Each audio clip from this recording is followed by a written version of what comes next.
Assalamualaikum warahmatullahi wabarakatuh. Salam produktif buat kita semua. Semoga yang ada masalah bisa segera menemukan solusinya sehingga bisa tetap ceria.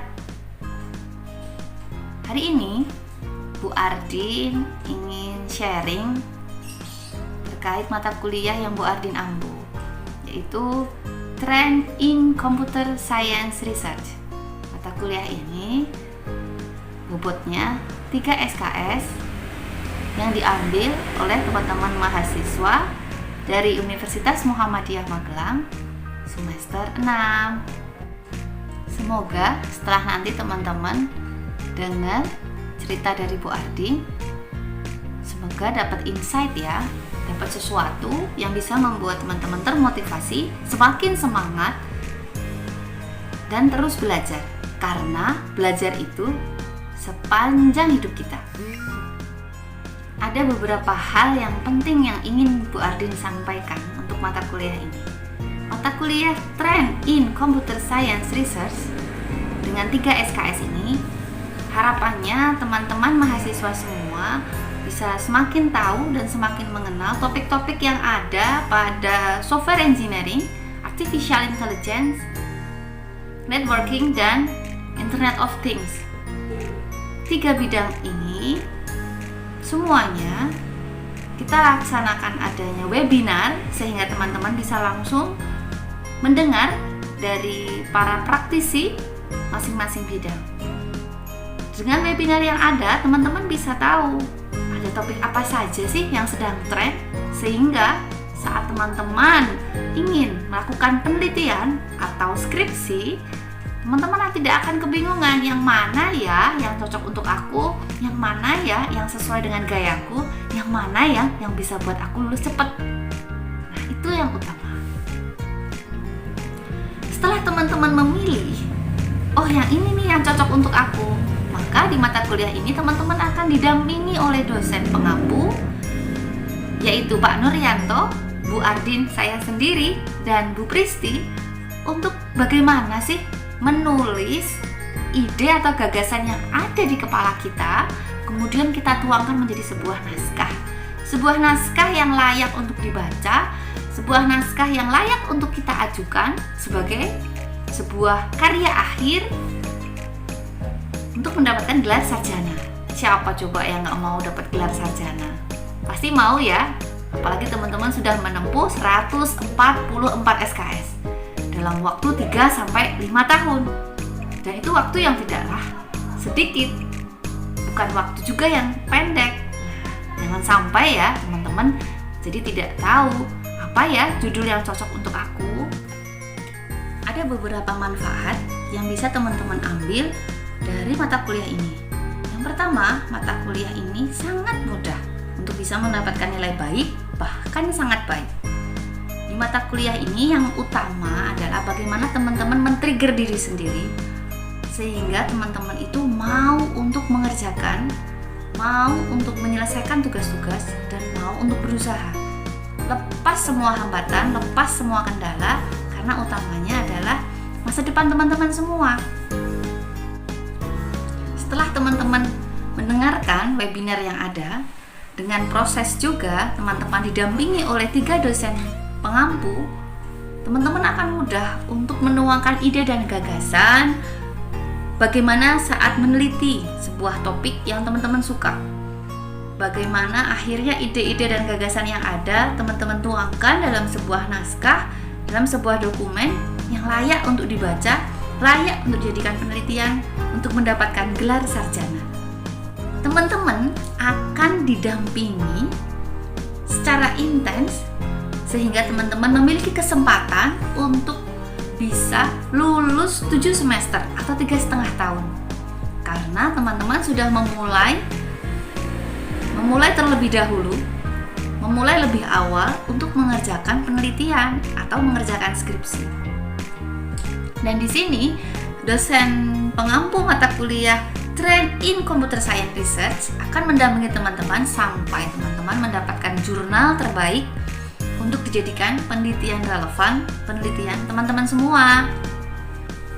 Oke, untuk yang selanjutnya Saya akan jelaskan bagaimana agar teman-teman bisa sukses mendapatkan nilai terbaik di mata kuliah ini. Yang pertama, untuk kisi-kisi asesmen tengah semester. Yang pertama adalah adanya review pemilihan judul dan latar belakang yang sudah pernah saya sampaikan kepada teman-teman dan sudah saya unggah ke Moka. Dari yang sudah direview di Moka, dapat teman-teman lihat beberapa poin dari penilaian saya bahwa sebetulnya ada beberapa aspek yang harus diperhatikan. Misalnya dalam pemilihan judul, termasuk sesuai nggak sih dengan bahasa Indonesia, mencerminkan isi penelitian nggak sih, dan lain sebagainya. Kemudian untuk latar belakang, apakah ada data yang sesuai atau yang melengkapi dari penelitian itu, apakah tingkat kebaruannya tinggi di dalam prodi untuk tataran skripsi, apakah layak untuk skripsi, dan masih banyak lagi. Nah, tentunya teman-teman masih punya kesempatan untuk merevisi. Untuk yang sudah yakin dengan pilihannya atau kita anggap nilainya di atas 70 untuk pemilihan judul, maka bisa dikatakan bahwa judul penelitian yang teman-teman ajukan sudah sesuai, sudah seperti yang diharapkan oleh prodi. Maka bisa teman-teman lanjutkan dengan menulis atau merevisi latar belakang penelitian atau skripsi teman-teman semua. Untuk yang masih nilainya di bawah 70, maka bisa dianggap atau diasumsikan bahwa teman-teman masih ada beberapa aspek yang kurang pas atau kurang sesuai.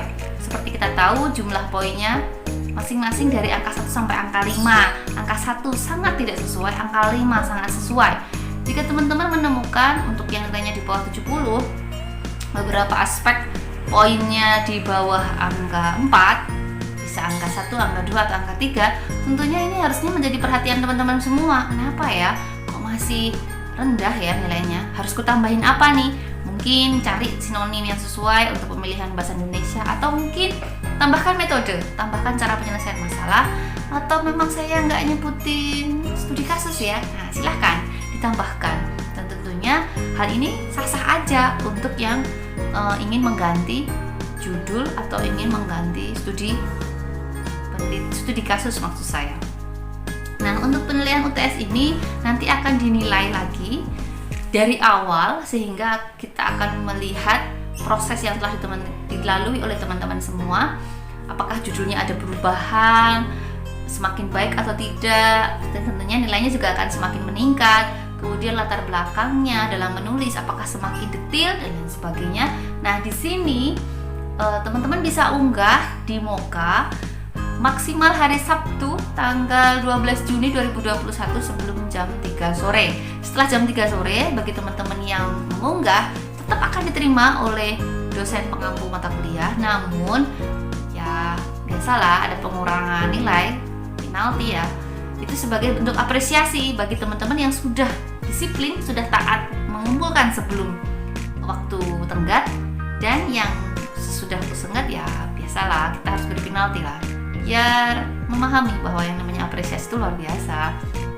Oke, nah seperti teman-teman tahu, namanya dosen pengampu mata kuliah di dalam mata kuliah Trend in Computer Science Research ini terdiri dari 3 dosen. Yang pertama untuk koordinator mata kuliah yaitu Bapak Nuryanto. Untuk pengampu kedua yaitu saya sendiri, Bu Ardi, khususnya untuk penilaian asesmen tengah semester. Sedangkan Bu Kristi akan mengakses pada akhir semester. Selain itu, untuk tugas masing-masing dosen memiliki nilai sendiri, dikelola oleh masing-masing dosen.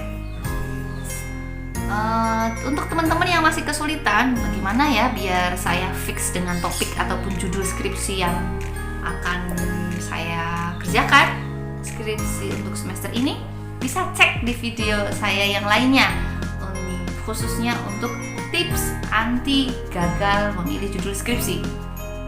Sedangkan untuk yang masih kebingungan bagaimana membuat latar belakang, khususnya yang masih sering revisi, masih kena revisi, dibolak-balikin sama Dosbing, tips bab 1 langsung ACC oleh Dosbing. Itu ya. Semoga apa yang saya share ini memberikan manfaat untuk teman-teman semua. Dan jangan lupa, salam produktif buat kita semua. Tetaplah belajar, karena belajar itu sepanjang hidup kita. Jangan lupa untuk terus jaga protokol kesehatan dan tetap bahagia. Sampai jumpa di video yang lainnya. Assalamualaikum warahmatullahi wabarakatuh.